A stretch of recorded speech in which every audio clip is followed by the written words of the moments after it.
স্বাগতম জনাইছোঁ অসমীয়া খাদ্যৰ থলুৱা জুতিলৈ। এয়া অসমীয়া পৰম্পৰা অনুসৰি আমাৰ সমাজত তামোল পাণ বঁটা আগবঢ়াই মোৰ হ'বলগীয়া ইউটিউব পৰিয়ালক আদৰিছোঁ। আপোনালোক সকলোৱে ভাল পোৱা অসমীয়া খাদ্যৰ থলুৱা জুতিৰ ৰেচিপি থালিৰ লগতে অসমীয়া সমাজত লুপ্ত হৈ পৰা সামগ্ৰীবোৰ গোটাই কিদৰেনো এটা ভিডিঅ' প্ৰস্তুত কৰা হয় এই চেনেলত দেখিবলৈ পাব।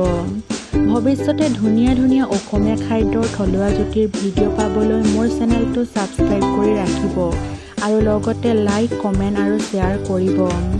সকলোৱে মোৰ পৰিয়ালৰ মৰম দি আগুৱাই লৈ যাব বুলি আশা ৰাখি আজি এই প্ৰথম ভিডিঅ'টো আপোনালোকৰ মাজলৈ আগবঢ়ালোঁ।